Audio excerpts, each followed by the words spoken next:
estar, decirles que estamos apoyando con todo nuestro corazón este evento y que yo, como presidente de la Federación, he venido también a ser ministrado y a aprender, especialmente del hombre que esta mañana nos va a hablar, Juan José Churruarín. Nos conocimos cuando ambos éramos jóvenes. Yo andaba por el sur en la década del 60, andaba por la Patagonia plantando iglesias y Dios me hizo sentir de preparar el primer Pentecostés de la Patagonia e invitamos a Juan José a predicar y bueno, fue una tremenda bendición. Así que yo simplemente te dejo aquí saludándoles, deseándole que Dios les bendiga. Gracias Alejandro por la oportunidad y por todo lo que haces y que esta mañana seamos en verdad ministrados por el poder del Espíritu Santo. Dios les bendiga.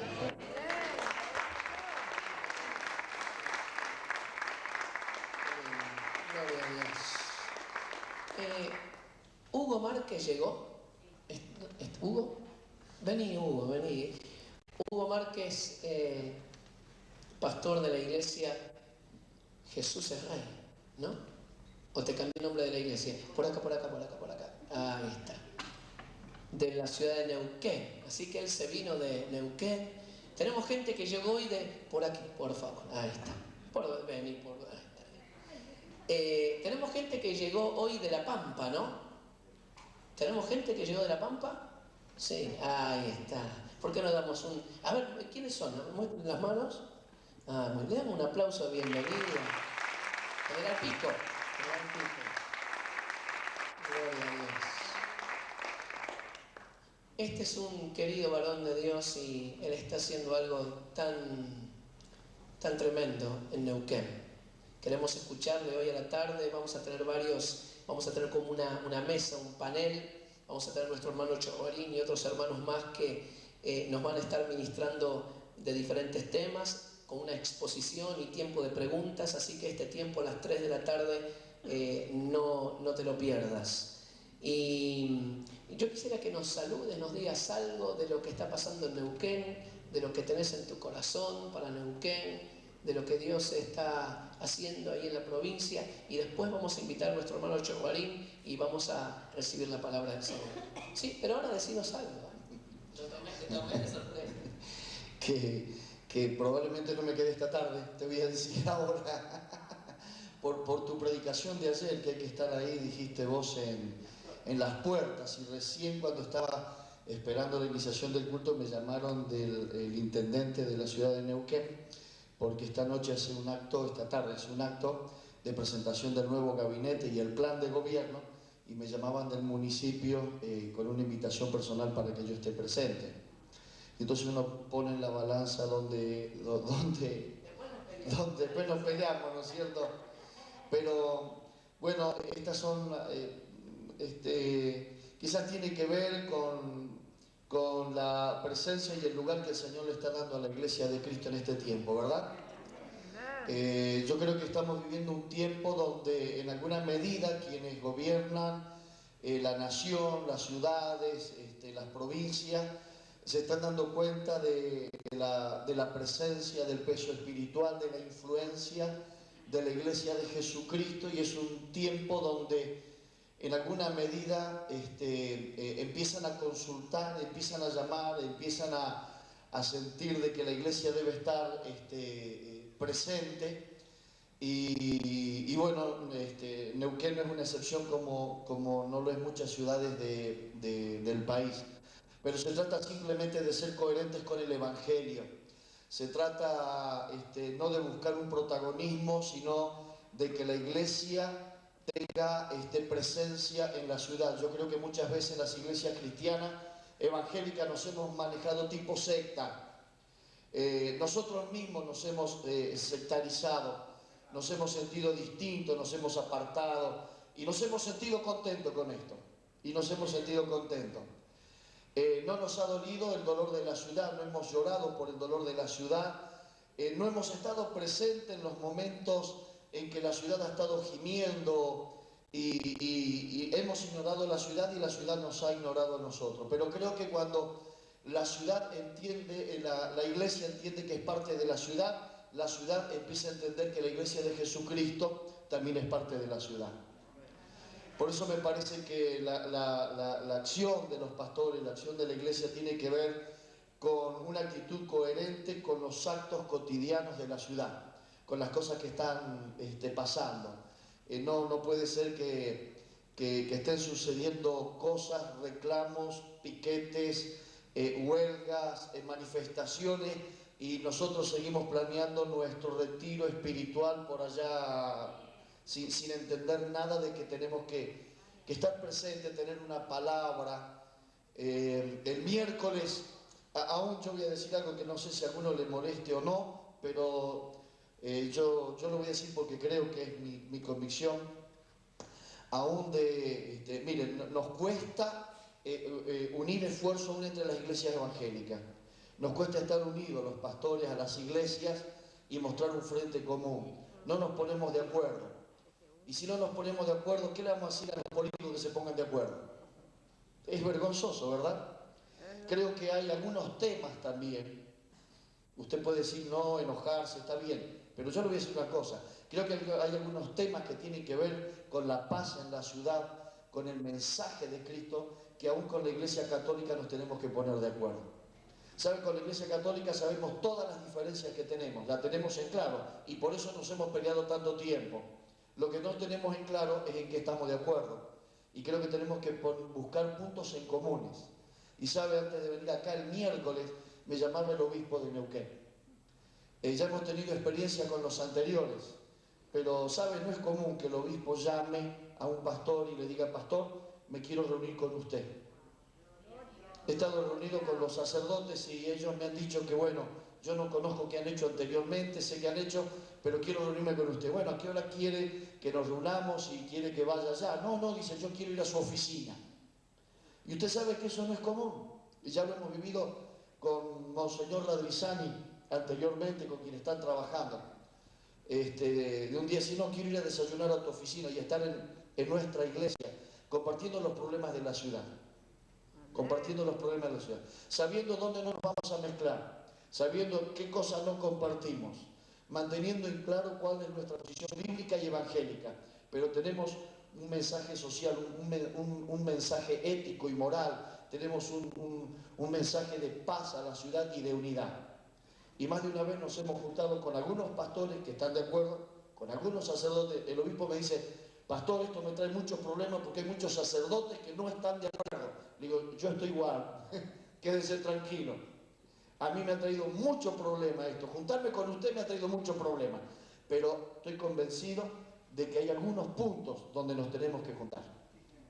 Entonces nos sentamos con el obispo y en una mesa, frente a los periodistas y a la televisión, y le decimos al gobernador: miren, en Neuquén, por los últimos 4 años casi no ha funcionado la legislatura. Casi 4 años sin funcionar la legislatura, por la tensión que hay entre el oficialismo y la oposición. Entonces nos juntamos acá y le dijimos: ustedes saben que nuestra historia es de tirarnos piedras a los templos y hablar mal. Hemos tenido que superar. Ustedes saben que somos distintos. Ustedes saben la diferencia entre la Iglesia Católica y Evangélica, pero hemos roto nuestras barreras, hemos derribado las paredes para estar juntos. Y el mensaje que le queremos dar es que ustedes también pueden estar juntos. Y si nosotros no nos podemos sentar para estar juntos, nosotros no tendríamos autoridad moral y espiritual para decirles a ustedes que por el bien de la ciudad ustedes deben estar juntos. ¿Me entienden, hermano? Creo que nuestra predicación pierde poder si nosotros no somos capaces de hacer lo que le reclamamos a los demás. Bueno, no me quiero extender. El Señor ha traído a alguien más importante. ¿Cómo no? Ay, si hemos orado hasta para que no perder el avión juntos. Atamos un avión un día. Nos salió sin nosotros. La verdad, ¿no? Qué lindo estar con vos, Dios te bendiga. El placer es mío, todo mío. Bueno, hermano, vamos a ponernos de pie, porque sin duda el Señor hoy ha preparado una palabra, y la promesa de Dios es que Él abre los ojos y trae revelación para aquel que clama. Clama a mí, yo te responderé. Dios no viene a revelar cosas a los curiosos. Mire, si usted es un curioso, hoy se va a ir vacío. Si usted es un espectador, no va a recibir nada. Pero si usted está acá clamando, la promesa es: te haré ver cosas grandes que tú no conoces. Si crees que ya sabes todo, este no es tu lugar. Pero si crees que Dios tiene algo nuevo para tu vida, cierra tus ojos y empieza a orar y extiende tu mano sobre el siervo, porque el Señor va a usar este siervo en esta hora para bendición. Padre, nos ponemos de acuerdo en esta hora para reconocer nuestra ignorancia, nuestra ceguera, para reconocer, Señor, que no somos nada y venimos como niños, Señor, para escuchar de tu sabiduría como un Padre que lo sabe todo. Y así es, Señor. Y gracias porque tú has previsto y provisto, Señor, la herramienta a través de la cual tu palabra viva será proclamada. Oramos, Señor, por la vida de nuestro hermano Juan José, pero más que hermano le reconocemos en esta hora como siervo del Dios Altísimo y nos sujetamos a la administración de tu palabra a través de su vida. Llénale de tu espíritu, inspírale y dale una palabra fresca y nueva para estos tiempos que vivimos. Señor, le bendecimos y le reconocemos en el nombre de Jesús. Amén. Amén. Gracias, hermanos. Tome su asiento. Gloria al Señor. Muchas gracias por la oración y muchas gracias por el cariño de estos queridos hermanos y de ustedes. Cuando Alejandro me cruzó la invitación para estar aquí, yo pensé en tantas cosas en las cuales hemos venido trabajando hace unos cuantos años. Y luego el desafío enorme que tenemos los cristianos frente a una nación con la característica de nuestra patria. Anoche, tengo entendido, han tenido una panorámica histórica de la Argentina, vista desde una relectura de la historia, ya que en nuestras escuelas primarias y secundarias nos dan una determinada perspectiva de la historia, pero qué lindo es poderla mirar en un aspecto panorámico, amplio, que nos permita ver no solo aquellos aspectos que nos quieren inculcar, sino aquellos que realmente ocurrieron y que en suma vienen a ser hoy la cosecha de semillas sembradas históricamente en otro tiempo por otras generaciones. Pensando en esto, cuando uno penetra en el pensamiento de cada área que tiene que ver con la conducción de una nación, es como intentar un proyecto imposible. Pero venía esta mañana a mi mente Noé, un pregonero de justicia, dice la Biblia, en una época donde la corrupción había llegado a tal grado que Dios decide aquel tremendo diluvio. Por lo tanto, hubo un juicio de característica tremenda, universal, en donde todas las cosas fueron tocadas por aquel juicio, menos Noé y su familia, pregonero de justicia, como decimos, y que encaró un proyecto de fe, humanamente hablando, imposible.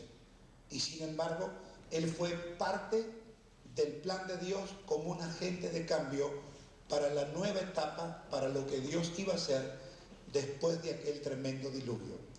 Nosotros tenemos un proyecto de fe, es ver una nación totalmente transformada mediante el poder de Dios. Por lo tanto, somos, digamos que, los Noé de este tiempo, que estamos frente a un proyecto imposible de dimensiones espantosas, con una corrupción tan grande, y sin embargo somos pregoneros de justicia en aras, en fe de un horizonte distinto, ya para nuestros hijos o nietos o bisnietos, porque la visión de Dios no es solo para nuestro tiempo, sino que trasciende el tiempo y las personas para apuntar hacia cosas mejores y mayores. En esto venimos sembrando semillitas hace unos cuantos años. Yo no soy escritor de carrera, pero hace muchísimos años me estaba hablando con Alejandro, que cuando yo era un pibe, aquí en Buenos Aires, escribía para el diario que su padre había sacado, creo que se llamaba Primicia Evangélica. Ahora ya con la niebla del tiempo se me borran los recuerdos, pero yo era parte de aquel diario y de los festivales que pues, se hacían por primera vez en la Argentina, y ya en aquel tiempo había esta inquietud de poder sembrar esa semilla. El hombre pasa, pero a veces el escrito queda, los libros quedan, y lo que uno puede escribir es importante que lo escriba, y el propio Cristo dijo, escrito está. Lo que está escrito, escrito está, y entonces otros también pueden alcanzarlo. Por lo que dentro del mensaje pastoral, porque mi palabra de esta mañana y de siempre será desde una reflexión pastoral, con una inquietud pastoral, por pastorear áreas que en otros años estaban no solo sin pastoreo, sino prohibidas completamente. Por lo que fuimos sembrando semillas en los escritos respecto a la apertura del cristiano hacia la política, hacia las cuestiones sociales, y también inquietando a los jóvenes a meterse en carreras de las ciencias sociales para ser participantes activos de un cambio, agentes de cambio para nuestra sociedad. Y hoy, después de muchos congresos que han habido ya en la Argentina, teólogos se han reunido para hablar de esto.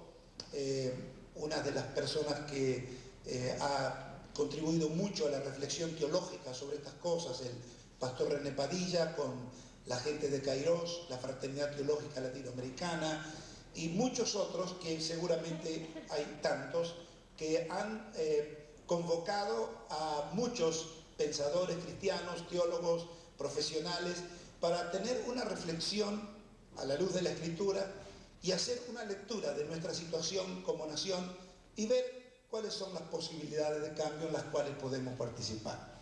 Así que esto es lo que yo quisiera en esta mañana compartirles, y me ha sido muy difícil poder sintetizar. Yo estoy viniendo de un viaje de la India y estoy todavía con las 8 horas y media de diferencia que hay. Estoy a 3 días de haber llegado. Anoche tuve que viajar en ómnibus, así que estoy con la marca de la silla en la columna vertebral. Encontré algo realmente interesante. Yo por supuesto, cuando hoy este querido hermano Márquez me ha dado un pie tremendo, porque hay cosas que nosotros tenemos que tener una apertura, ser amplios en el pensamiento. Ahora, ser amplios en el pensamiento no quiere decir que uno sea tan amplio mentalmente que se le caiga el cerebro. Nosotros mantenemos nuestra postura, mantenemos nuestra identidad, pero con una amplitud que nos permite el diálogo aún con gente totalmente opuesta en la vereda de enfrente. El cristiano, cuando está seguro de su fe, de su identidad, y cuando se ha preparado para estas cosas, tiene que tener una apertura al diálogo y una amplitud para poder oír cosas que a lo mejor van a estar contrapuestas totalmente a su fe, pero que le va a permitir ver la verdad donde esté, porque la verdad es la verdad en donde quiera que esté. Y no todo es mentira, ni todo está mal. Hay cosas que uno tiene que aprender de otros, y como decía el pastor Márquez, de la historia. La Iglesia Católica Apostólica Romana históricamente tiene mucho más camino que nosotros en muchos campos en los cuales todavía nosotros no hemos incursionado. Que usted tenga un juicio negativo respecto a esa participación no niega la participación de muchos años de historia, cientos de años de historia, sino ya prácticamente 1500 años como mínimo o más. Entonces hay un camino hecho.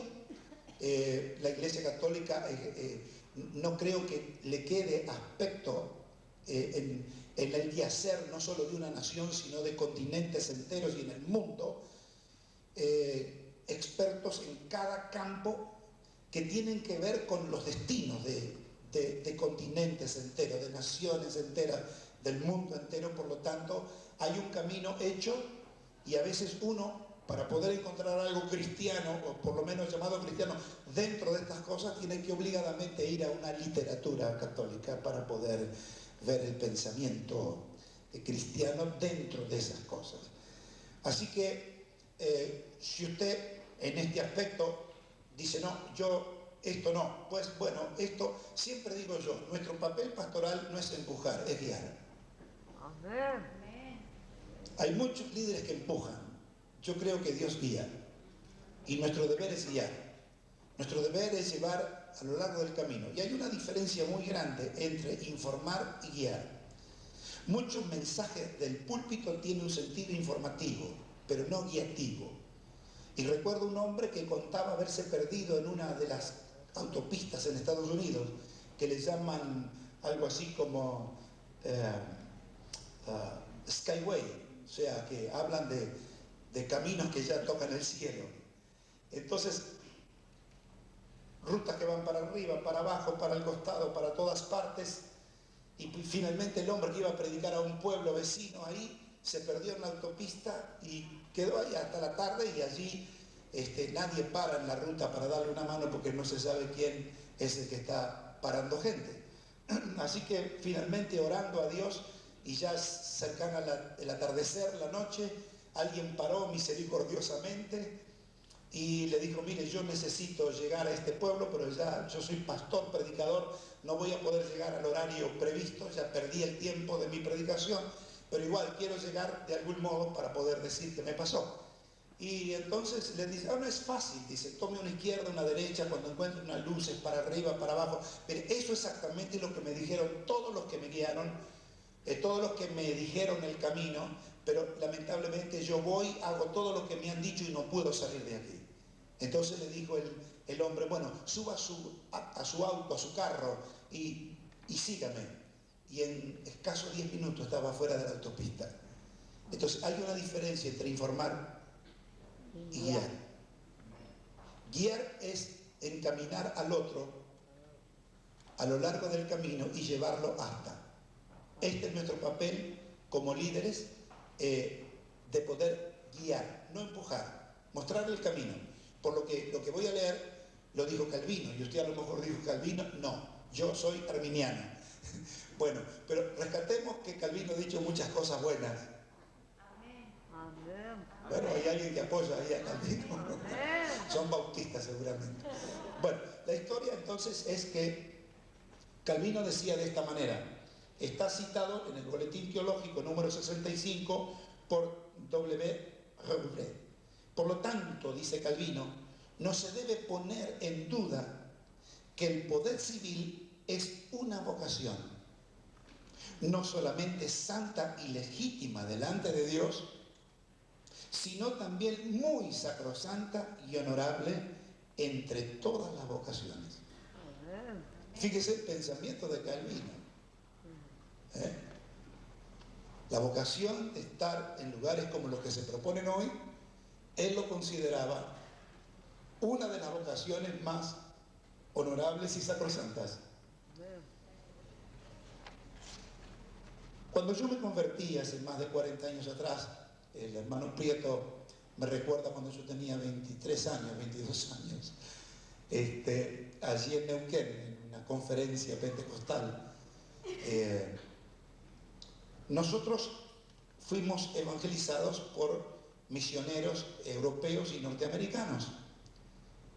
A principios de siglo llega el evangelio a nuestras tierras, el evangelio más, digamos, carismático, porque claro, muchos años antes en la historia han venido metodistas y otros con las primeras inmigraciones de profesionales, y se les permitía solamente el culto en su idioma natal, y solamente entre los inmigrantes estaba prohibido predicar el evangelio a otra persona que no fueran ellos.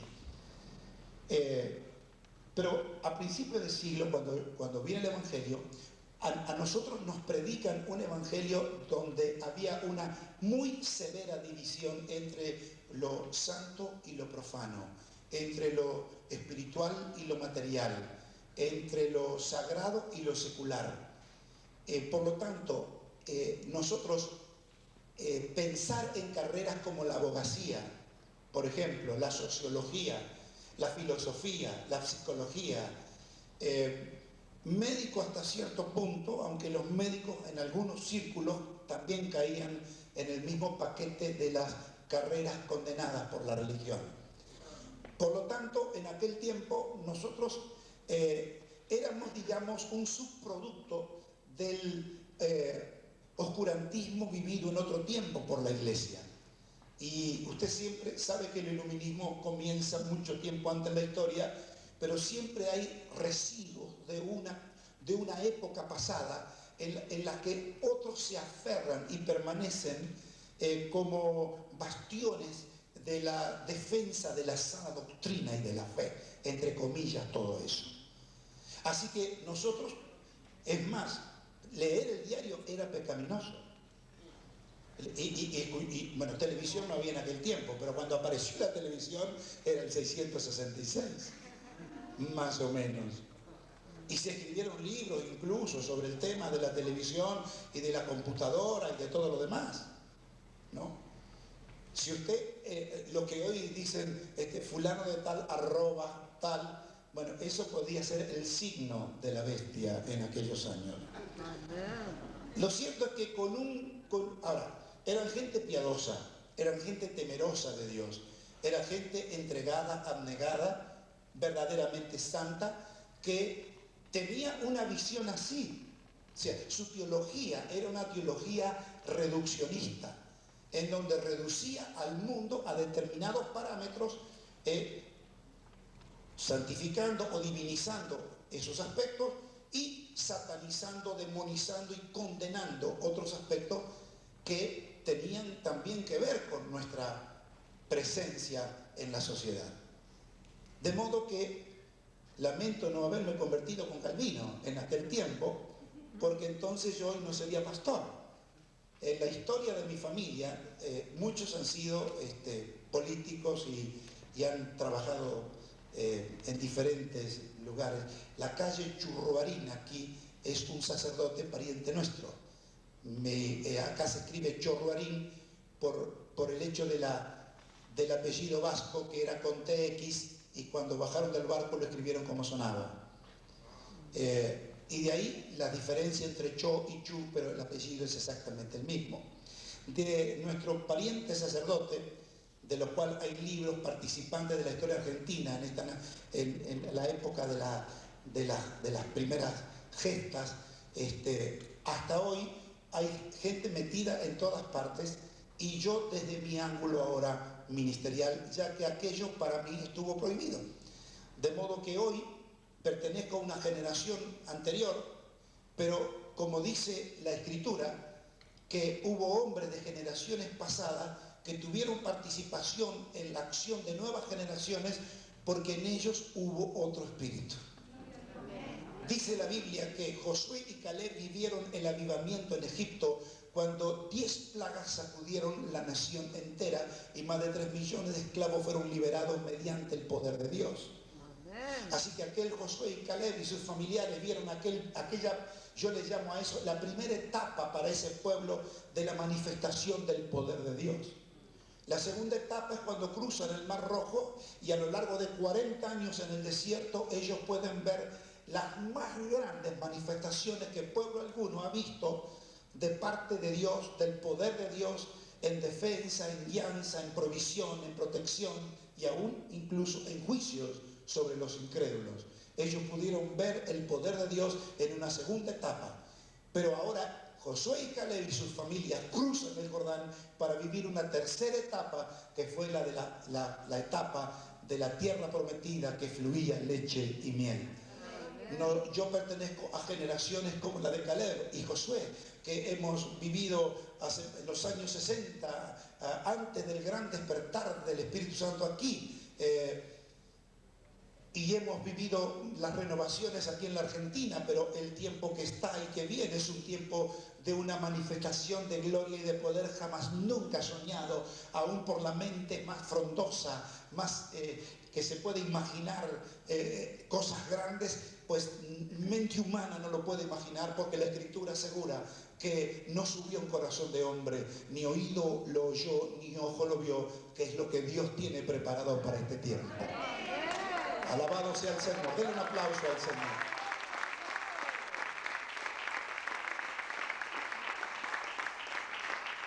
Por lo tanto, yo bendigo a Dios por tener otro espíritu, porque estoy siendo parte en esta mañana y voy a ser parte de la tercera etapa de vida ministerial, del poder de Dios y de ver todo aquello que hemos soñado en nuestro espíritu, ver manifestado en nuestra nación y en las nuevas generaciones de hombres y mujeres que, como ustedes aquí en esta mañana, están inquietos por caminar con Dios y hacer el cambio. De manera que ya en aquel tiempo Calvino pensaba de esta manera. Y usted sabe que el presupuesto teológico protestante ha sido, como decía Max Weber, la base filosófica del capitalismo. ¿Esté de acuerdo o no esté de acuerdo? Yo estoy mencionando cosas, usted haga como el pescado, coma la carne, deje la espina al lado del plato. No se trague la espina porque se va a ir mal de aquí. Pero dicen exactamente, este filósofo, Weber decía exactamente eso, pero hacer una lectura de la historia ya nos dice cómo fueron las cosas. La América del Norte y la América del Centro y del Sur fueron colonizadas más o menos en el mismo tiempo. En los primeros 100 años de historia, el ingreso per cápita que había en la Argentina era casi 3 veces superior al ingreso per cápita que había en los Estados Unidos. 200 años después, Estados Unidos era una enorme potencia mundial y centro y sur del continente americano empobrecidos y subdesarrollados por la ética protestante que tiene que ver con el trabajo, con el ahorro, con una serie de enseñanzas que son las bases sólidas para una sociedad que va a crecer sana y próspera. Amén. En cambio, el catolicismo en nuestra tierra, y esto no lo digo en un sentido peyorativo, sino haciendo, como dije, una lectura, trajo otro tipo de enseñanza con otros presupuestos que produjo este tipo de sociedad. Es más, ser pobre, miserable y andar con andrajo era sinónimo de espiritualidad, aún en los tiempos de mi conversión. Y yo no soy un dinosaurio de la religión. Usted me ve aquí, con mis años, pero firme, como la muela de abajo. Como dice bien, la muela de moler, la muela de abajo era la más firme. Entonces, esto es lo que nosotros tenemos que ver en el pensamiento de estos hombres. Sigo. Si Dios es el origen de toda autoridad, en instancia última el Estado es solo un aspecto de esa autoridad derivada de Dios. Por lo tanto, es un espacio que los cristianos evangélicos y protestantes en la Argentina hemos dejado desierto. Al dejar desierto espacios que tienen que ver con el ser y el quehacer de una nación, no es extraño que las tinieblas y la corrupción hayan minado todos los estamentos de la sociedad. Por eso es que el llamado desde hace unos años es a que la luz y la sal puedan estar presentes en todos esos lugares, áreas, espacios que la Iglesia no ocupó por muchos años, porque donde la luz no está, las tinieblas prevalecen. Pero donde la luz se coloca, dice que la luz vino al mundo y las tinieblas no prevalecieron contra ella. Por lo tanto, la luz no hace falta que nosotros encendamos todas las luces del país. Que haya luces en cada provincia, en cada ciudad, algunas luces iluminando ya alcanza y sobra para iluminar todo. Pero estamos pensando no en algunas luces, sino en todo un pueblo de cristianos levantados para producir este cambio. A veces yo escuchaba cuando era nuevo en la iglesia, hermanos que nos decían que en sus hogares eran los únicos convertidos y todo el mundo sentía una pena de ese pobre miserable convertido. Porque, claro, en casa eran todos mundanos, viciosos, que andaban con curanderismo, hechicería, y entonces aquel cristiano se ponía en pie para pedir oración en la reunión y orábamos por él como un condenado a muerte.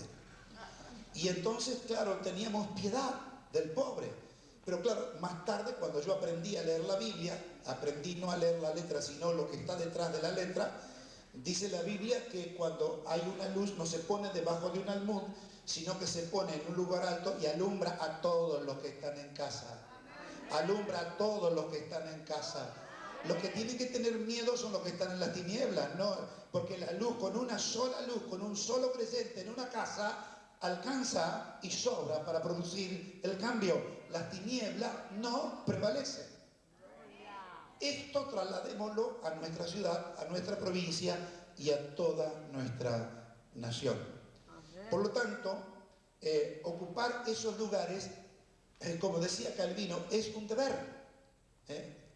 Es un deber sacrosanto que nosotros por ignorancia hemos dejado desiertos en otro tiempo, con las consecuencias que hoy podemos ver. Entonces, desde allí, desde esos espacios, se nos llama a nosotros a administrar lo relativo a las cosas públicas. Y esto, cuando hablamos de lo público o del Estado o del gobierno, todo esto tiene, por supuesto, un límite de autoridad, porque Dios ha delegado autoridad con determinados límites. O sea, voy a decirlo de este modo: cuando el Estado va más allá de lo que Dios nos pide, no acatarlo en el exceso que comete es un deber cristiano. No acatarlo en el exceso que comete es un deber cristiano.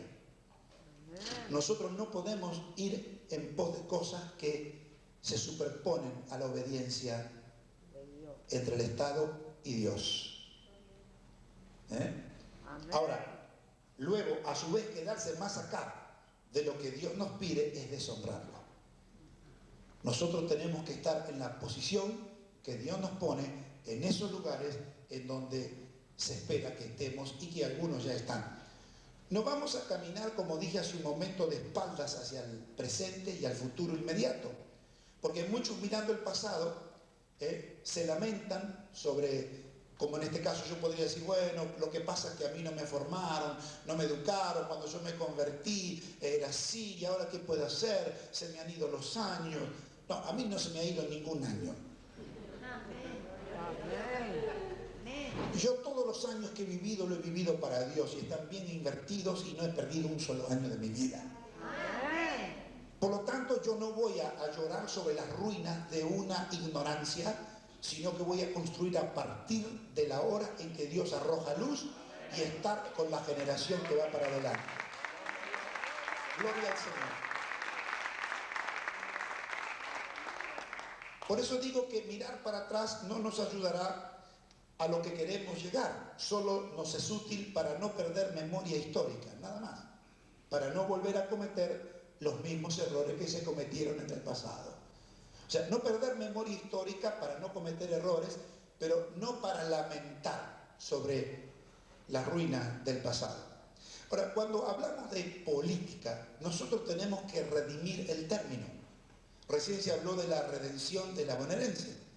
Cuando yo empecé a escuchar maldita policía, dije, sonamos al maldecido la policía. Ahora, ¿qué vamos a hacer? Porque la policía, miren, queridos hermanos, miren a dónde yo llegué hace un momento. Le leí lo que Calvino decía, yo no soy calvinista. En última instancia soy pentecostal.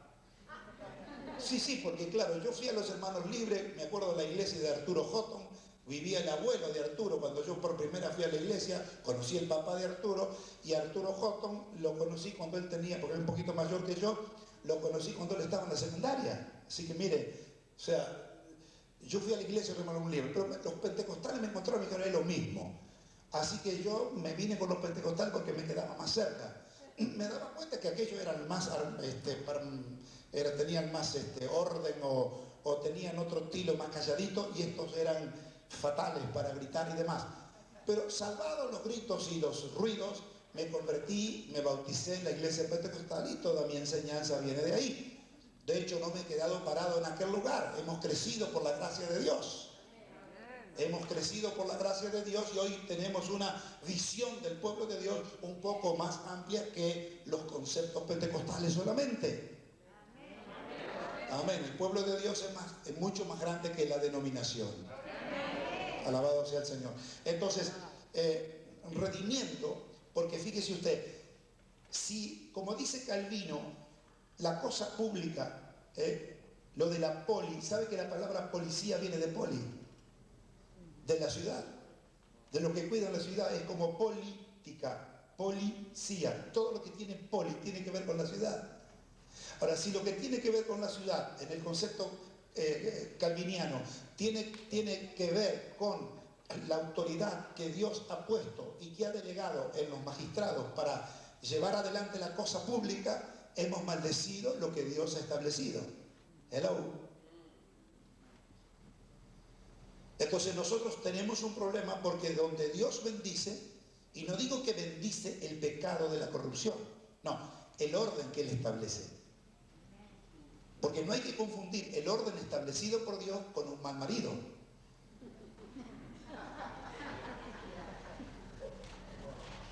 El orden es Dios, Cristo, el esposo, la esposa, ese es el orden de Dios. Ahora, si hay un mal marido, Dios lo juzgará, pero el orden es bueno. Dios ha puesto un orden en la nación y maldecir ese orden es ir en contra de Dios. Por eso es que hay lo que hay. Y redimir, escuché a Alejandro decir esto y me parece fenomenal, magnífico. El que redimamos nosotros, los cristianos, con el poder de la redención, porque dice que nosotros somos reconciliadores, reconciliamos al mundo con Dios. Y dice que reconcilia todas las cosas. Y nuestro trabajo es reconciliar a la bonaerense con el orden establecido por Dios para resultados diferentes. Así que doctrina política significa doctrina y actividad política que tiene que ver con los asuntos públicos, que interviene en las cosas del gobierno y del Estado, lo que recién decíamos polis, de la polis, de lo griego. Creo que estamos limpiando en esta mañana la mente de la connotación que tiene el término política.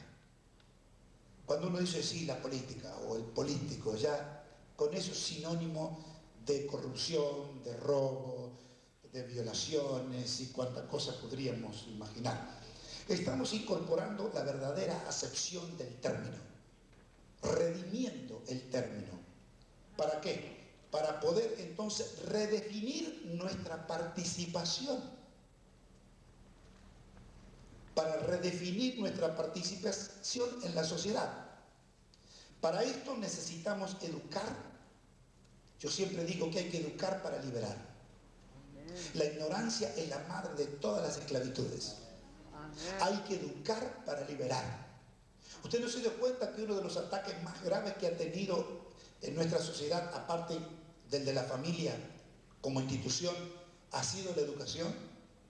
No solamente en los programas con contenidos pobres que producen graduados de la secundaria que no cualifican para la universidad, con porcentajes asombrosos de chicos y chicas, el 70% del año pasado en un estudio que hizo la Universidad de la Ciudad de La Plata, algo verdaderamente espantoso.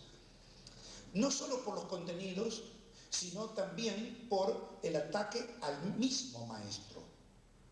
Antiguamente, cuando yo iba a la escuela, digo antiguamente para que no se rían, porque siempre digo cuando era joven, cuando era niño, no hace mucho, la gente se suele reír, pero ¿qué son apenas unos años aquí en la tierra comparado con la eternidad?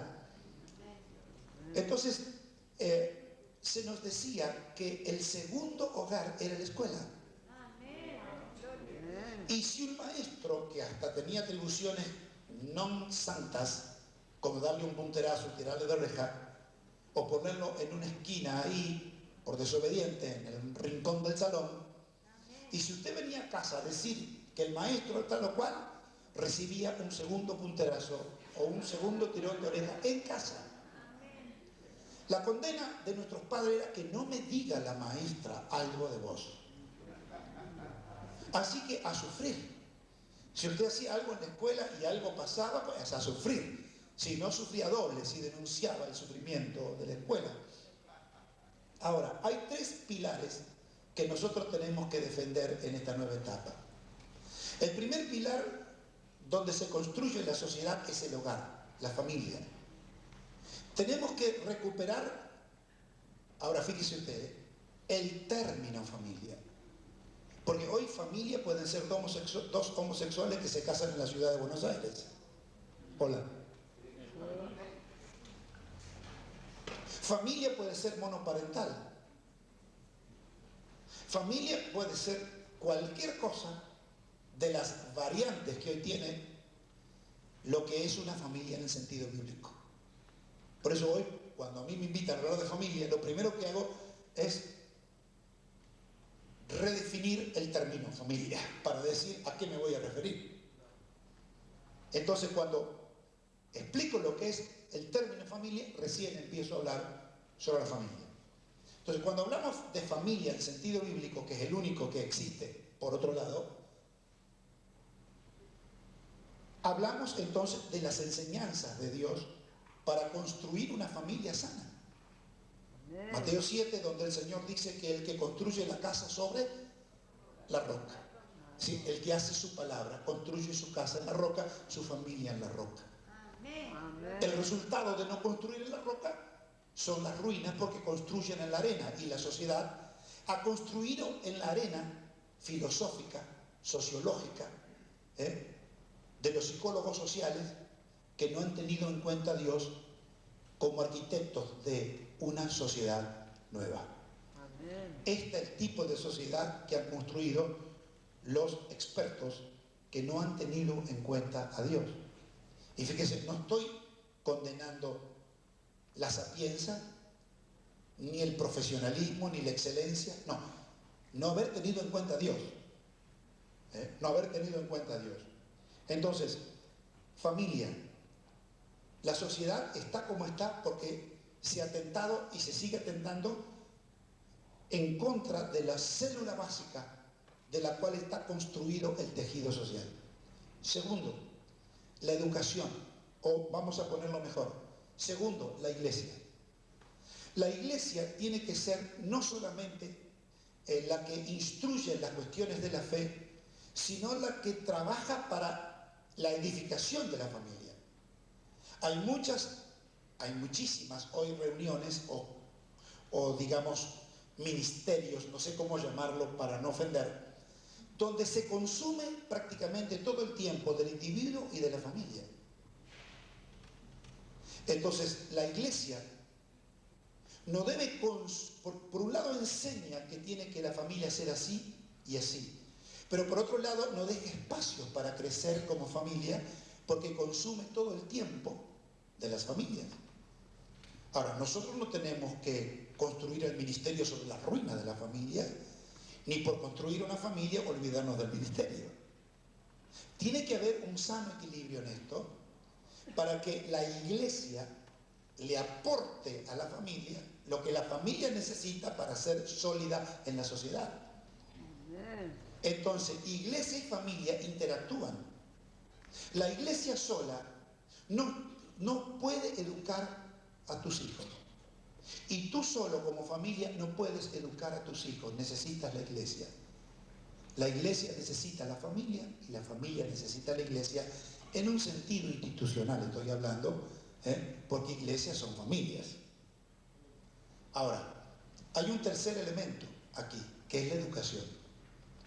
La educación tiene que estar permeada, no estoy hablando por el pensamiento evangélico, sino cristiano. Cristiano, porque al hablar de evangélico es un abanico muy amplio. Pero cuando hablamos de la educación tiene que tener, por lo menos, estar permeada, afectada por el pensamiento cristiano. Si mañana tuviéramos un presidente evangélico en esta nación, ese presidente no va a gobernar solo para evangélicos. Habrá de gobernar en una sociedad pluralista. Entonces necesitamos entender que, aun cuando sea alguien evangélico, tendrá que gobernar para tanta gente de tantas otras creencias y formas, pero necesitamos que el espíritu del cristianismo esté en todo lo que tiene que ver con eso. Por eso que la educación, como uno de los pilares principales de la sociedad, tiene que estar inspirada en el pensamiento cristiano. Y no estoy hablando de que se enseñe religión en las escuelas, que usted ve hoy, hay escuelas católicas, evangélicas, o sea, usted tiene para escoger. Nosotros antes no teníamos para escoger. Y a veces por el simple hecho de no ser romano, católico romano, pues teníamos serios problemas en la escuela. Entonces hay tres pilares que yo quisiera dejar para que se piense, se reflexione, para que se tomen gestiones a los efectos de que esto no solo quede aquí esta mañana, sino que pueda recorrer el país entero. Y aún si puede ir más allá, todavía mejor. Entonces hemos dicho, primer pilar, la familia. El segundo pilar, la iglesia. Y el tercer pilar, la educación. Si tenemos estos tres pilares, podemos construir una sociedad distinta. Muy bien. Entonces, formar a partir de ahí hombres y mujeres que tengan vocación política con un profundo compromiso con los valores del reino de Dios. La peor degradación de nuestros pueblos no es económica. Argentina es un país rico. Argentina es un país rico en recursos. Sus mares, sus montañas, sus campos. Esta es una tierra maravillosa. Es una tierra bendecida por Dios, mal gobernada. Por lo tanto, el problema básico, de hecho la economía está afectada, pero no es sustancialmente el problema. No es la falta de personas instruidas en la universidad, porque los señores que nos han puesto como estamos, muchos de ellos fueron los Chicago Boys, los de Harvard, los de Oxford y todas las universidades más importantes del mundo. No es un problema de profesionalidad, de intelectualidad, no. El problema es moral, básicamente moral. De ahí vienen todos los demás, pero básicamente es moral. Ahora, para los cristianos yo digo que ser buenos es apenas el comienzo, porque para mí ser bueno no me convierte en astronauta. Porque algunos dicen, no, pero es un hermano, es un evangélico, tiene que ocupar un lugar en el gobierno. Sí, pero querido, para ocupar un lugar en el gobierno tiene que estar preparado. O sea que ser bueno es básico y elemental. Ahora, para actuar en la vida sociopolítica se necesita preparación. Nosotros con mi esposa hemos educado a nuestros hijos como profesionales. Aparte de la educación dentro de la iglesia y demás.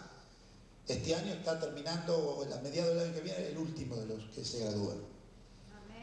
¿Por qué? Porque ya teníamos esa visión hace 30 y pico de años atrás. Mi hijo mayor es médico y tiene 2 especialidades. Y sin estar enrolado en ningún partido político, no sé cómo ni cuándo, él ha venido a dar acá cátedra a congresos médicos a Buenos Aires, en el Sheraton y en cuanto lugar. Descubrió algo ahí él en su trabajo que hablaba de relación de la enfermedad del SIDA y el riñón, y a partir de ahí algo pasó.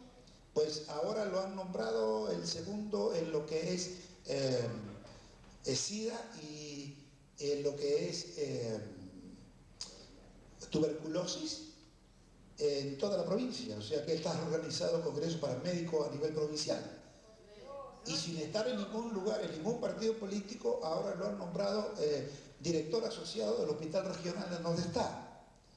Y hace unos años atrás pasó uno predicando y lo llamó y le dio una profecía. Todavía no sé si había terminado los estudios, no, ni me acuerdo. Le dijo que sería ministro de salud.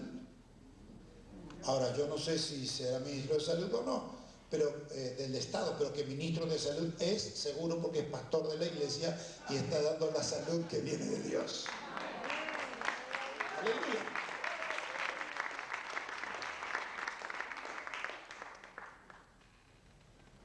Aunque la Sagrada Escritura, tanto en los Evangelios como en Romanos y en la primera carta de Pedro, nos hablan respecto a las autoridades que gobiernan y cuál debe ser la actitud del ciudadano cristiano respecto a esas autoridades, como mencionaba hace un momento, de cara a esa autoridad y las responsabilidades civiles. Nos encontramos, para ser claro, no encontramos una regulación específica en eso. No encontramos. Ahora, en cada lugar, desde nuestra condición de evangelio, hay que hacer docencia. Hay que hacer camino. ¿No? Ustedes son como pioneros en algo que está y está viniendo. Los hombres y mujeres que Dios está levantando y que ya están en el gobierno o en la cosa pública son los primeros misioneros a un campo que fue dejado desierto por generaciones anteriores. Ahora, tendrán mucho que aprender para no cometer los errores que justamente queremos corregir. El espacio no permite en esta mañana adentrarnos en mucho, pero quiero mencionar ahora por lo menos 8 ítems, y con esto concluyo, que tienen que ver con la acción que se espera de los cristianos en la cosa pública. La primera cosa, y ya vamos a leer la escritura, el primero es sostener la vida y suplir las necesidades básicas del ser humano. Vamos a encontrar la escritura en Isaías capítulo 58 y vamos a leer los versículos 6 y 7 de Isaías 58. Y nos dice así el profeta de parte de Dios en esta mañana. Dice así la escritura entonces. Repito, Isaías 58, versículos 6 y 7. ¿No es más bien el ayuno que yo escogí desatar ligadura de impiedad, soltar las cargas de opresión y dejar libres a los quebrantados y que rompáis todo yugo? ¿No es que partas tu pan con el hambriento y a los pobres errantes albergues en casa, que cuando veas al desnudo lo cubras y no te escondas de tu hermano? O sea, hay una necesidad de obedecer a Dios en cuanto a sostener la vida y suplir esas necesidades. Estaba mirando el versículo 5, dice que el ayuno que él escoge es que de día el hombre no aflija su alma y que se incline con la cabeza como si fuera un junco en silicio, en ceniza. O sea, un tipo de sacrificio personal improductivo en el sentido social. El ayuno tiene que ir un poquito más allá de una maratón de no comer. Tiene que tener una implicación social, según el profeta Isaías. Sí, está bien ayunar. Está bien que usted ayune a lo menos un día a la semana o cada tanto. Está muy bien. Pero luego, si el ayuno se queda nada más que ahí, el profeta dice, te quedaste corto. Dios espera que el ayuno que Él está escogiendo tiene que tener una implicancia social. En Mateo capítulo 25 leemos en versículo 31, encontremos Mateo, entonces el capítulo 25, y a partir del versículo 31 vamos a leer la escritura hasta el 46. Y nos dice así la escritura en esta mañana.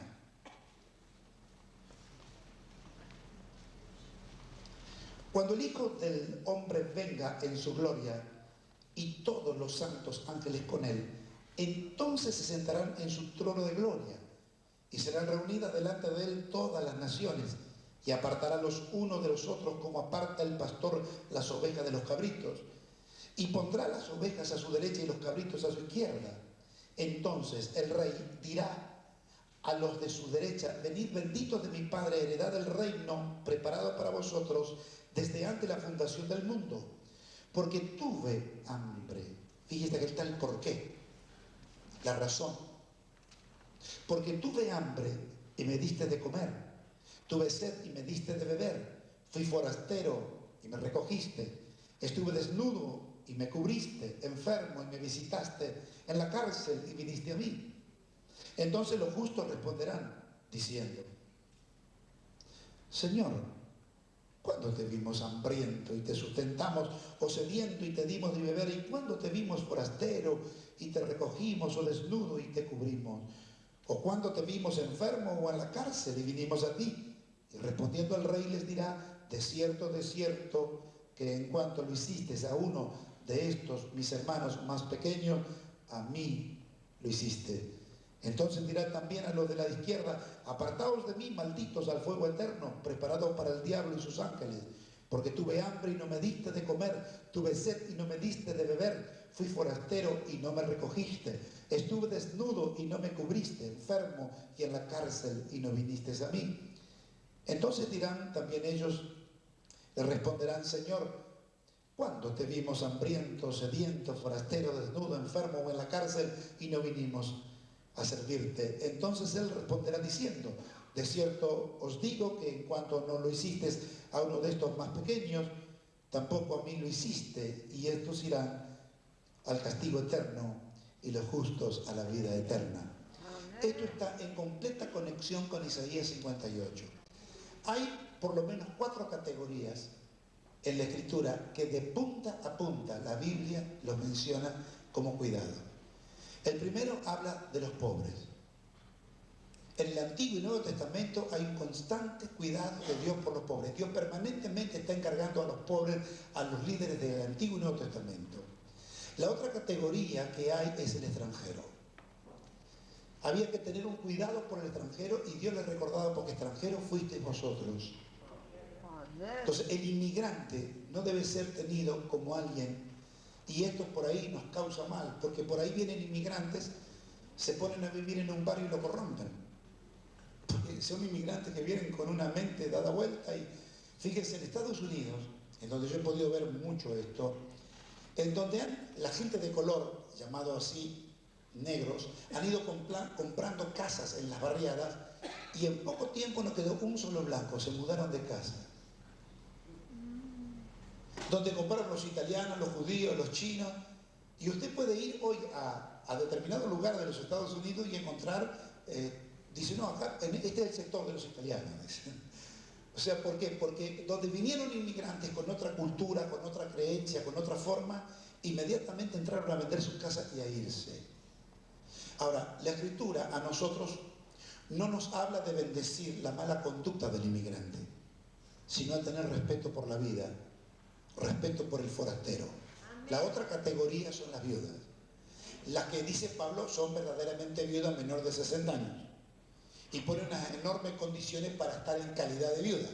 Cuando usted leía a Pablo para estar en calidad de viuda, usted no quisiera enviudar nunca. Pero ahí está Pablo enseñando cuáles son las verdaderas viudas. Pero las viudas están muy recomendadas en la Escritura. Y la otra categoría son los huérfanos.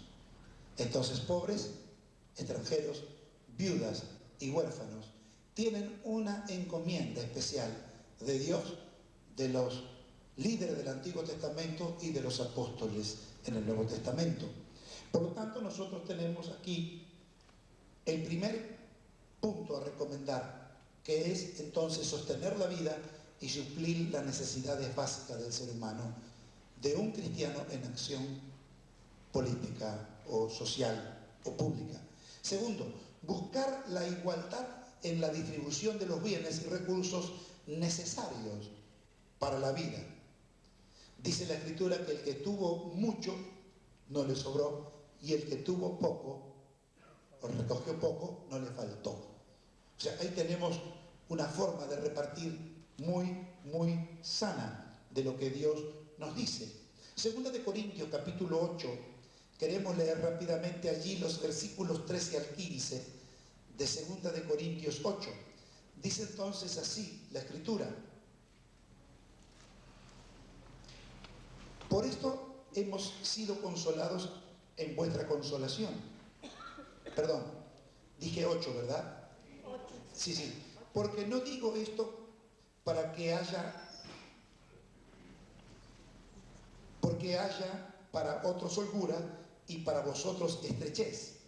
Está hablando entonces de los que tienen y los que no tienen. sino para que en este tiempo, con igualdad, la abundancia vuestra supla la escasez de ellos, para que también la abundancia de ellos supla la necesidad vuestra, para que haya igualdad.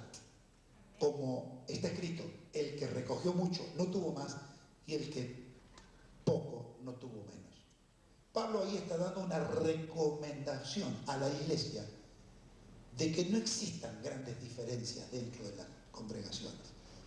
Y aquí estamos planteando un tremendo dilema dentro de la iglesia, porque a menos que los paradigmas se cambien dentro de ciertas congregaciones, hemos trasladado la mentalidad del mundo dentro de la iglesia. Hay gente que tiene, somos menos, dirá usted, pero están muy bien, y hay gente que está muy mal dentro de la propia iglesia. O sea, la iglesia primitiva y en la iglesia del apóstol Pablo, o las iglesias que Pablo apostolizaba, él tenía esta enseñanza de que no existieran enormes diferencias dentro de la congregación, porque si eso es lo que vamos a combatir afuera, primero debemos resolverlo dentro. O sea que debe haber, como voy a decir esta tarde, si Dios me lo permite, yo quiero hablar sobre el modelo de político evangélico esta tarde, en forma sintética, en los paneles. Porque si nosotros vamos a querer cambiarlo de afuera, hay que hacer una autocrítica para establecer los patrones que tienen que ver con el reino de Dios.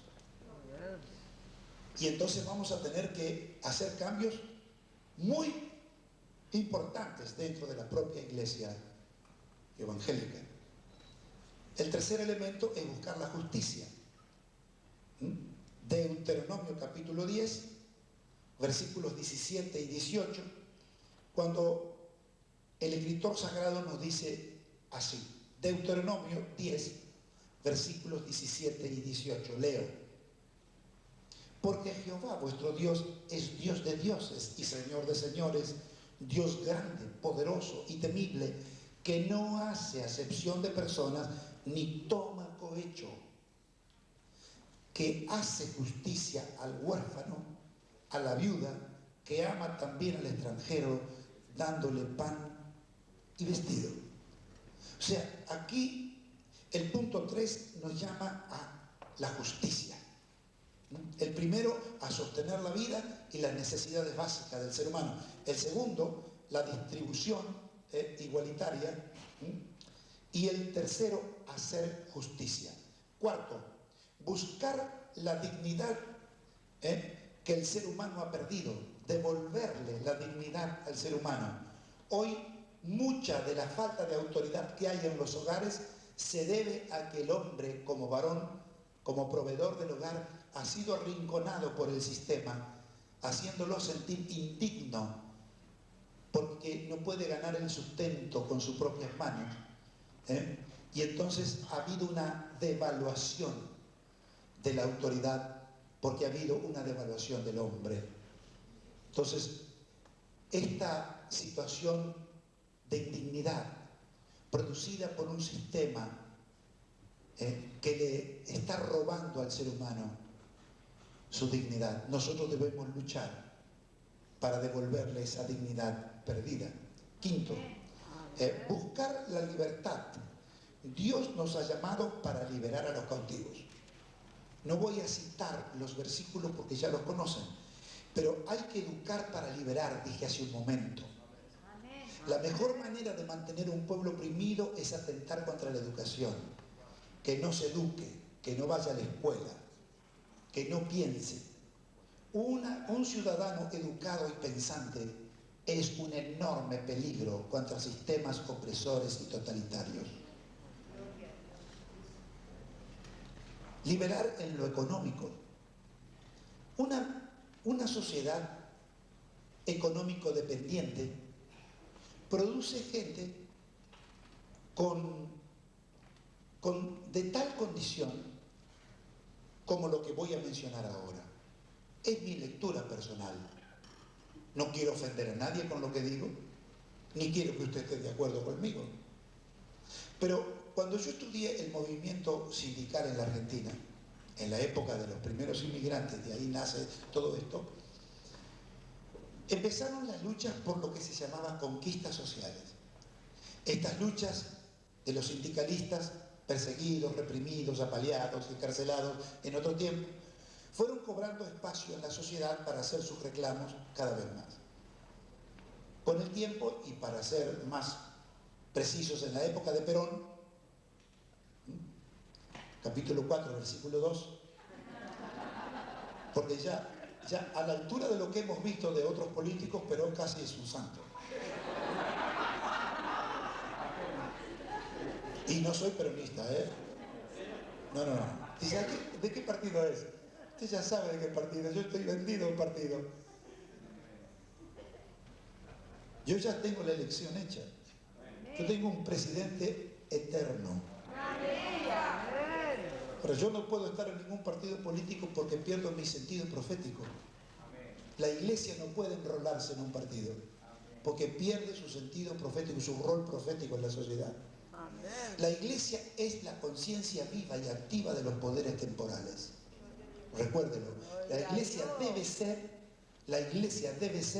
la conciencia viva y activa de los poderes temporales. No puede perder su rol profético para denunciar cuando las cosas se salen de madre.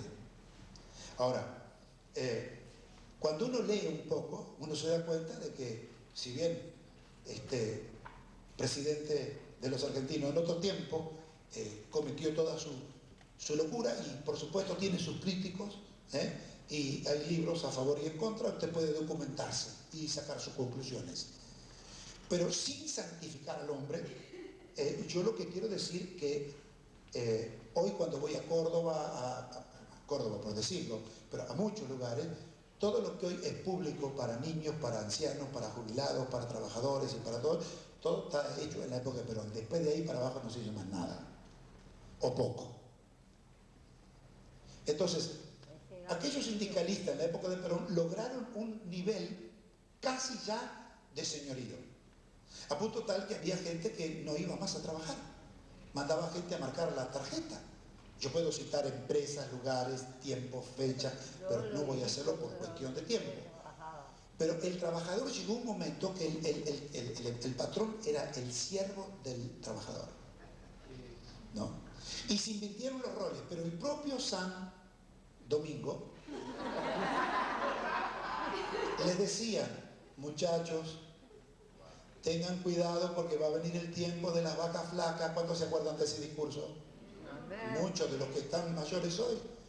Ya él les prevenía a los propios trabajadores que se les iba a terminar y se les fue terminando gradualmente. Entonces, ¿qué vemos hoy? Que el sindicalismo no solo ha perdido protagonismo social porque también se ha corrompido, porque muchos de los que defendían al pobre se enriquecieron a costa del mensaje respecto al pobre. Porque hoy si usted quiere tomar una bandera del pobre, del niño de la calle, del huérfano, usted se saca la foto con 4 o 5 miserables y usted ya está ahí. Porque se utiliza al ser humano en necesidad para fines que no tienen nada que ver con la causa. A veces tienen fines políticos o financieros. O como los escándalos que ha habido en televisión con los dineros que iban para los orfanatorios.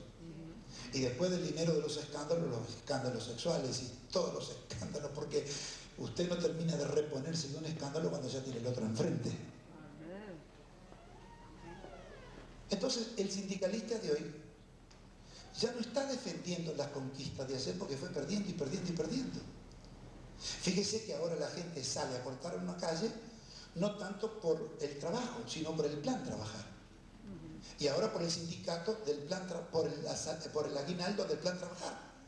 Porque los obreros desocupados, que es una palabra totalmente opuesta, obreros desocupados. Yo diría que es un desocupado. Obrero dejó de ser hace mucho. A lo mejor no es culpa de él, seguramente.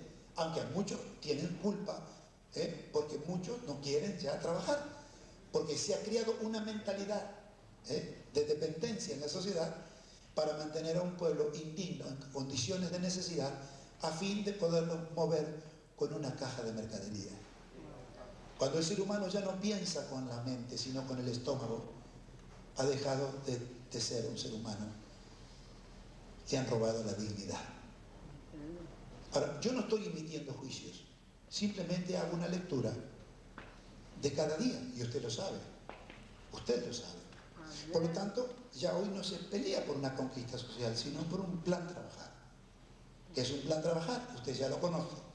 Ahora, a menos que esta sociedad cambie ese sistema, tengo leído brevemente que el presidente actual está tratando de revertir esto, pero claro, si usted está tocando a un ser humano que ya se ha ido acostumbrando a ese sistema injusto,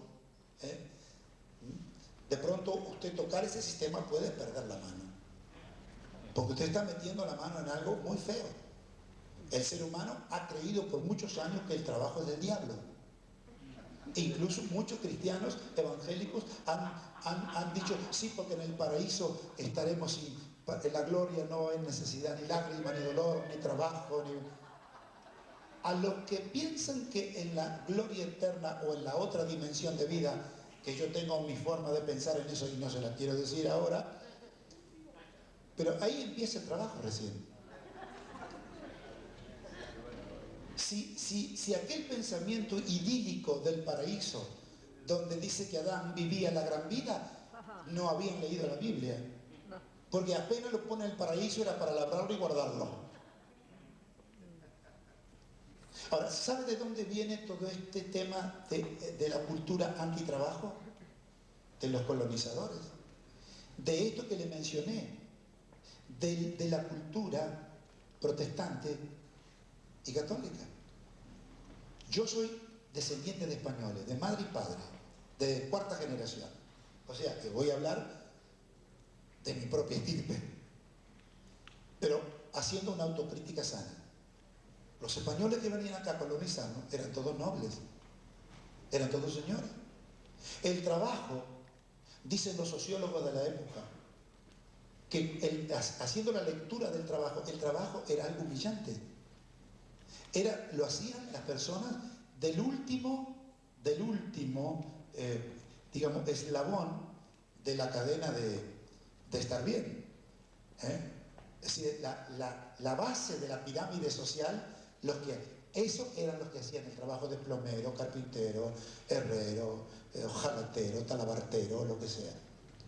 Porque el trabajo estaba visto desde una perspectiva denigrante. En cambio, en la cultura protestante, el trabajo era visto desde este ángulo que marca la escritura, porque tiene bases escriturarias. Entonces, este gobierno está queriendo hacer un cambio, y hermanos amados, y a todos los que tienen que ver con esto y tendrán que ver con esto, a menos que cambiemos esto en la Argentina y se recupere la cultura del trabajo, no va a haber un cambio tampoco en las grandes masas con hambre y con necesidad. Necesitamos cambiarle la vida a esta sociedad, a estos ciudadanos. Necesitamos cambiar la forma, pero para cambiar la forma hay que cambiar la manera de pensar. Y eso lo dice Romanos 12:2. La transformación viene por un cambio de mentalidad. Punto 6. Buscar la pluriparticipación de todos los sectores. Que no quede ningún sector fuera, que todos los sectores puedan participar. Punto 7. Transformar los aspectos antibíblicos de la cultura, sin tocar el resto del patrimonio cultural de los pueblos. Cambiar los aspectos antibíblicos de la cultura, pero el resto no. Porque ser cristiano en otro tiempo no era tomar jugo de naranja, era tomar Coca-Cola.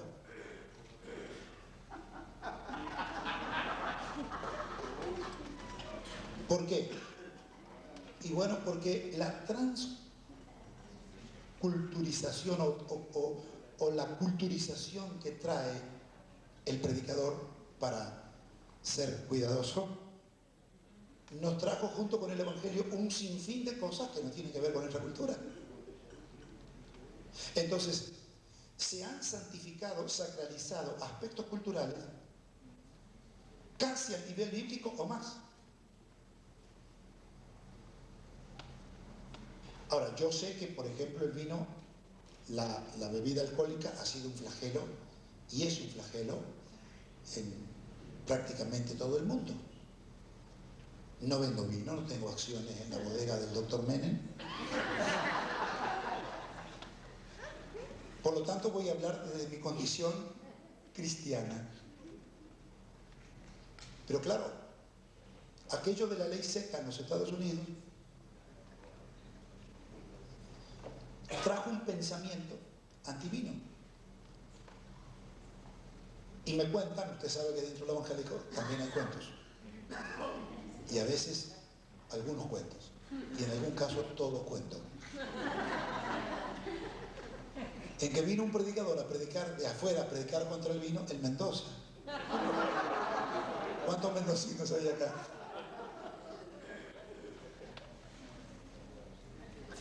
Claro, un mensaje poco popular, anticomercial, antieconómico, para algunos antibíblico. Porque la Biblia no manda a no tomar vino, sino a no emborracharse. No, hermano, pero el vino aquel no tenía alcohol. Bueno, entramos ahora a ser más espirituales que el Espíritu Santo. Así que el hombre terminó de predicar, y permítame esto que está fuera de esta seriedad del tema, pero permítame decirlo así para poder ilustrar la culturización que hemos traído, o que nos han traído. Entonces, terminado el sermón, el predicador fue invitado a comer, pero apenas llegó la señora de la casa, le dijo: viejo, por favor, no ponga vino en la mesa, que este hombre predica contra lo que nosotros producimos. Así que, ¿qué podía haber puesto en la mesa? Dígamelo usted, con el discernimiento espiritual. Coca-Cola. Y la pobre señora dueña de casa, por la fuerza de la costumbre, había hecho lo que antiguamente se llamaba clericó, versión moderna ensalada de fruta, o cóctel de fruta, más americanizado todavía. Y se hizo una ensalada de fruta, y a la usanza antigua, estoy hablando de hace mucho, le había puesto azúcar y vino blanco. Pero no con la intención, porque ya lo había evitado en la mesa, no va a poner vino en el postre. Se olvidó, lo había hecho a la mañana tal vez para que esté listo, usted sabe cómo son esas cosas. De modo que se habían cuidado tanto del vino que le dan el postre al predicador. Cuando la hermana vio que no se daba cuenta tampoco, no se dio cuenta al ponerlo, y ni se daba cuenta cuando el hombre estaba comiendo el postre. Cuando vio que con avidez comía el postre, dice: hermano, ¿le gustó el postre? Oh, dice, está muy rico, casi hice la reparación. Está muy rico, dice. Ah, dice, ¿quiere otro poquito? Sí, dice, pero el juguito nada más.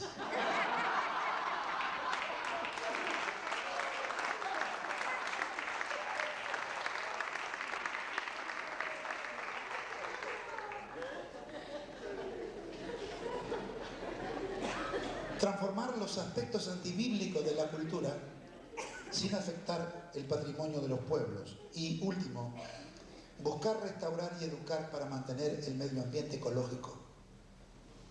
Otro de los puntos que necesitamos.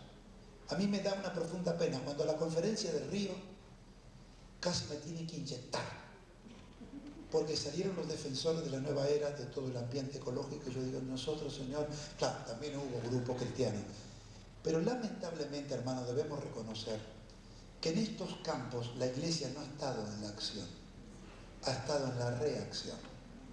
No solo que no ha producido los cambios, sino que tampoco ha acompañado los cambios y ha reaccionado frente al cambio. Pero nosotros tenemos el manual más antiguo de ecología en las Sagradas Escrituras. Primero Dios le dio todo en perfecto estado al hombre, que lo gobierne, lo sojuzgue y lo cuide. Y luego a Israel le da las leyes para sembrar, para no mezclar, los animales, el campo, el descanso de la tierra, todo el ambiente ecológico para que sea protegido. Y yo creo que habría que incorporar como parte de los presupuestos a llevar adelante por los agentes de cambio del reino de Dios. Cuando el hombre cae, se producen 4 aspectos traumáticos. El primero tiene carácter teológico. El hombre peca y se separa de Dios. Con el transcurrir del tiempo, él pierde conocimiento de Dios y frente a la necesidad de Dios, porque el ser humano ha sido creado con un espacio para tener a Dios en su ser, entonces se crea un Dios, construye un Dios y adora a un Dios construido de su propia mano. Segundo problema es el problema psicológico, que empieza con las preguntas existenciales. ¿Quién soy? ¿De dónde vengo? ¿A dónde voy? ¿Por qué estoy en este mundo? Cuando el hombre vivía en armonía con Dios no tenía esta pregunta, él sabía de dónde venía. Pero la separación del pecado le produce un problema psicológico de carácter existencial, donde empiezas a hacer las preguntas estas. Tercero, tiene un problema de carácter sociológico. Caín mata a su hermano Abel. Y cuarto, tiene un problema ecológico. Se disocia del ambiente. El ambiente que le fue dado para proteger, cuidar y labrar y respetar las leyes establecidas por Dios, el hombre va contra el medio ambiente, contra la naturaleza y pierde la armonía con el hábitat. Y el hombre está destruyendo su propio hábitat, que tiene como destino la destrucción del hombre mismo. Así que 4 aspectos: el teológico, el psicológico, el sociológico y el ecológico, son aspectos que fueron afectados por el pecado. El pecado tuvo consecuencias cósmicas, por eso que la redención tiene aspectos cósmicos, porque dice que toda la creación gime por ver la manifestación de los hijos de Dios, esperando la gloriosa redención. Que esta redención llegue a cada ciudadano de nuestra hermosa Argentina, de nuestra amada patria. Pido a Dios Padre, Hijo y Espíritu Santo esta mañana por nuestra amada patria, por cada ciudadano, por cada persona, por los gobernantes y por todo lo que tiene que ver con la conducción. Pero mayormente te pido por el ser nacional, para que la nación tenga una identidad.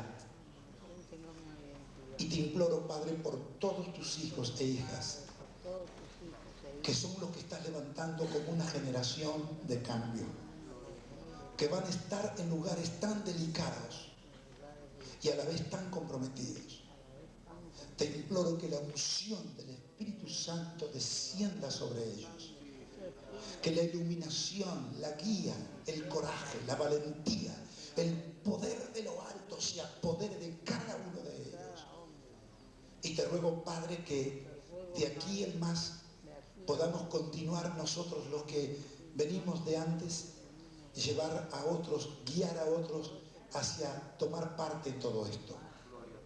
Gracias, Señor, por la iniciativa Integridad también, que está poniendo bases en muchos aspectos, que con una valentía y un coraje nunca antes vistos, se está metiendo en lugares en donde antes no solo estaban prohibidos, sino que daban miedo. Pero hoy sabemos que tú no nos has puesto por cola, sino por cabeza, y que no nos has puesto abajo, sino arriba, y que estamos sentados con Cristo en lugares celestiales, desde un lugar de autoridad y de gobierno máximo, para conducir a las naciones a los pies de Jesucristo, en el nombre de Jesús. Amén y amén.